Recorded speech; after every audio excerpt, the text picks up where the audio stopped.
Hi, welcome back to my channel. It's Kat. It's been a while. Again, it's always gonna be a while between my videos, but hello. For this video, I'm going to basically go over the books I've read so far this year. I've only read 3 books. I know, it's so crazy. 3 books in like 8 months. It's amazing how far I've gotten. There's been a lot of changes that was happening this year. Like I started a new job and it's been such a blessing. It's great. It's the job I always wanted. So I've been kind of focusing on other aspects of my life because now I have more time and more energy, and I've been working from home a couple days out of the week, so I have more time to do stuff. So I've been kind of putting my focus elsewhere. But I think I'm kind of getting back on my like little reading roll. We'll see. I'm just gonna make a quick video on the 3 books I read, so let's get started. So the first book I read this year is The Gargoyle Gets Its Girl. This is the 3rd book in the Nocturne Falls series by Kristen Painter. This book is basically about a fairy named Willa who has an obsessed stalker. She seeks protection from a gargoyle named Nick. Fairies and gargoyles apparently have had a long history of rivalry. Nick knows about this history, but Willa doesn't know that gargoyles, I guess, used to be slaves of fairies, if I can remember correctly. So Nick is very hesitant to help Willa, but they do fall in love. So will they let their species rivalry and history get in between their love? That is the question. I gave this book a 3.0. Once again, like with the other books in the series, the romance is so fast. It's just quick love, quick romance, insta love, whatever. Like, I'm pretty sure this is like the common pattern in all the books in the series. I did like the characters. I did like their background and the history between like fairies and gargoyles and their rivalry and whatnot. And the characters were simply entertaining. There was no complexity. There wasn't anything too detailed or anything like that. The books in this series are the kind of books you read in between, right? Like if you read something really intense or dark, or you read something that like a big chunky book, you'd read something like this to kind of like palate cleanse. I don't remember the book I read before this, to be honest, but I guess I was trying to palate cleanse, so I read this. After that, I read Cinder, which is the 1st book in the Lunar Chronicle series by Marissa Meyer. I'm sure everybody and their dog has read the Lunar Chronicles series. It's very popular. It was very popular like years ago when it first came out.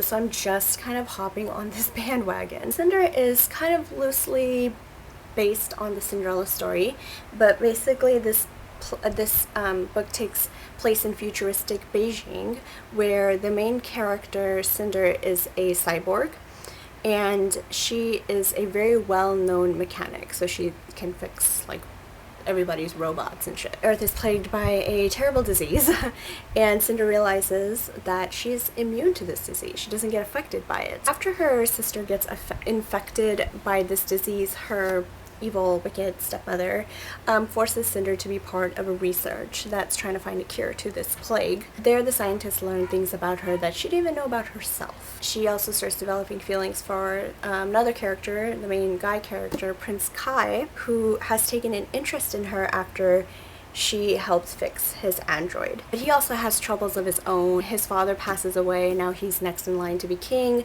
so he has to kind of navigate through that. I gave this book a 3.0 star rating. I have notes, so I'm kind of looking at my notes, but it was pretty predictable. There were a lot of things that I just predicted early on. To be honest, Prince Kai was the only interesting character. I liked his dialogue, I liked his character, I liked his kind of storyline, so I had interest in him. The concept was pretty interesting to have like a futuristic Cinderella, but the book itself was not that interesting, unfortunately. It felt very mediocre.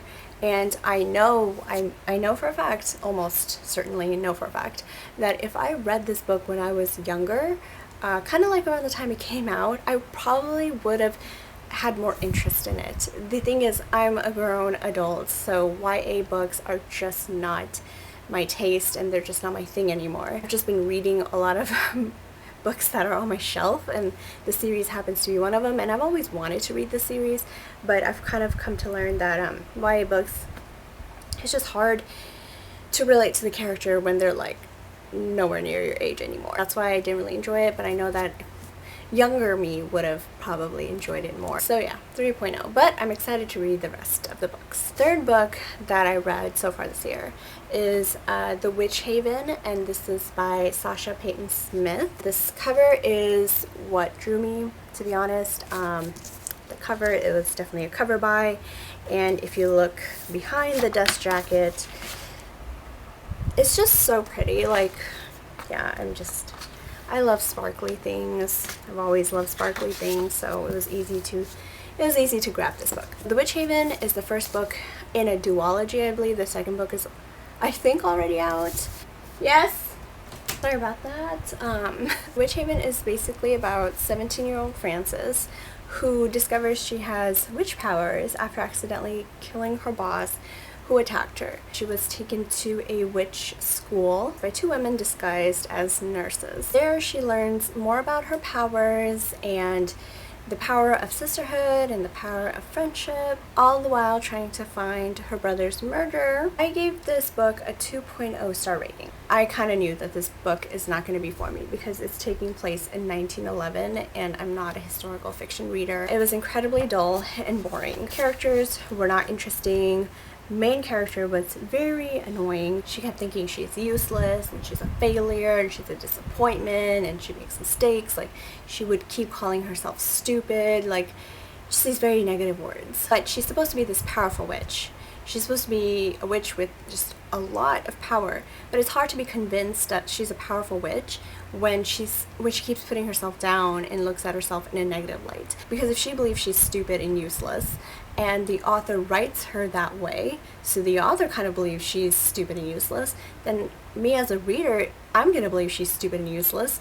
So it's hard to kind of convince me to believe that she's this all-powerful witch. The plot itself was very slow-paced and it was very predictable, and the main villain, once the main villain was introduced, I already figured that they are the main villain. The supporting characters, they were not funny when they were trying to be.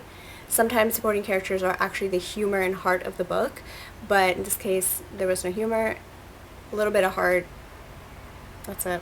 Yes!